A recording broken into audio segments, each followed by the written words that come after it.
Alam mo ba na si Khaled at Muscov ay parehong prinsipe at naging matalik na magkaibigan? Sa malayong desyerto ng Agelto Drylands may isang tribo na namumuhay sa mga pook ng Emerald Road. Ito'y isang sinaunang tribo na nagtagumpay sa pagpapasa ng kanilang kabihasnan at alamat sa maraming henerasyon. Bilang prinsipe ng Arta clan, si Khaled ay labis na nagmamahal sa mga pakikipagsapalaran. Pangarap niyang maranasan ang dating kaluwalhatian ng kultura ng Emerald Road at nangarap na isang araw makarating sa malawak na Agelto Drylands at saksihan ang yaman nito. Mula pa noong siya'y bata pa, madalas nakasama ni Khaled ang kanyang mga squire sa mga pagsasalaysay sa Emerald Road. Sa isa nilang paglalakbay, nakilala ni Khaled si Prinsipe Muscov ng Wild Sand Clan. Pareho silang may matapang na puso at labis na kasigasigan sa pakikipagsapalaran. Mabilis silang naging magkaibigan at nagbuo ng malalim na samahan. Kasama ang kanilang mga kaalyado, nilibot nila ang buong Agelto Drylands. Subalit ang paglalakbay ni Khaled at Muscov ay maikli lamang. Hindi nagtagal ay dumating ang trahedya sa kanilang mga clan. Nagdeklara ng digmaan ang malupit na leader ng Thornwolf clan at plano nitong sakupin ang buong Agelto Drylands tulad ng ginawa ng isang tirano na si Khufra noon. Harap ng walang habag na mga kalaban, nagdesisyon sina Khaled at Muscov na pamunuan ang kanilang mga tao at labanan ang mga mananakop hanggang sa huli. Sa panahon ng digmaan, ipinakita ni Khaled ang malakas na liderato at kahusayan. Kinilala ng bawat clan ang kanyang kakayahan at sumunod sa kanya. Ngunit habang lumilipas ang panahon, nawawala na ang atensyon kay Muscov na puno ng ambisyon at ito'y nagdulot ng pag-aalab ng galit. Ngunit hindi ito napansin ni Khaled. Pinangunahan ni Khaled at Muscov ang samahan ng mga clan at itinaboy ang mga kaaway. Ngunit sa puntong kung saan tila malalampasan na nila ang digmaan, nagkaroon ng aksidente. Upang baliktarin ang takbo ng laban, nagpa siya ang umuurong na Thornwolf clan na pumunta sa Tiwakon, ang ancient city, at sirain ang selyo na nagkulong kay Khufra. Sa huli, nagtagumpay sila at ginising ang natutulog na tirano. Nang muling magbalik si Khufra sa buhay, naging matindi ang sandstorm sa buong Agelta. Kasunod nito, lumitaw ang mga kasuklem-suklam na sand monsters mula sa kalaliman ng desyerto.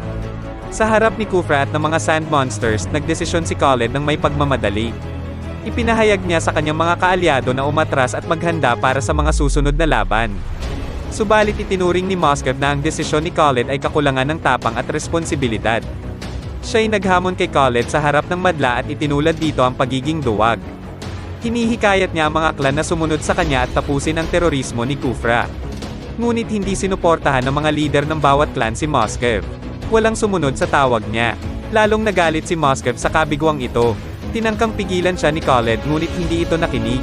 Inuna niya ang patungo sa ilalim ng desyerto at handang patunayan ang kanyang kakayahan sa laban.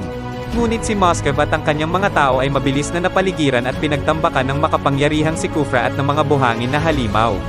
Ito ay isang malupit na pagpatay at kinaharap ni Khaled ang isang masalimuot na pagpapasya. Kailangan niyang pumili sa pagitan ng kaligtasan ng kaibigan na kanyang kasama ng maraming taon o ang buhay at kinabukasan ng lahat ng mga clan. Ngunit hindi niya magagawang pareho. Walang ibang pagpipilian pa si Khaled.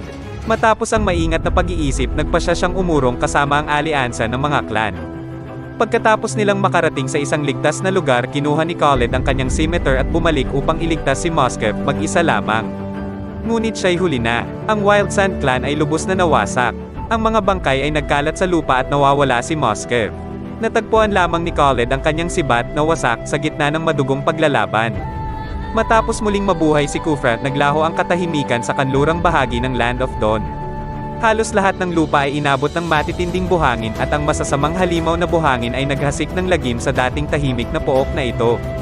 Ngayon, dala ang pasanin ng pag-iwan kay Muscov, ang determinasyon ng paghihiganti, at ang pag-asa ng kanyang mga kababayan, pinangunahan ni Khaled ang kanyang mga mandirigma sa maraming laban sa mga sumunod na taon.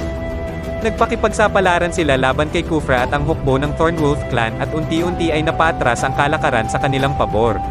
Sa huling laban, nagtungo si Khaled sa gitna ng buhangin, may hawak na sibat ni Muscov at tinusok ang artifact na hawak ni Khufra, ang Orb of Sand.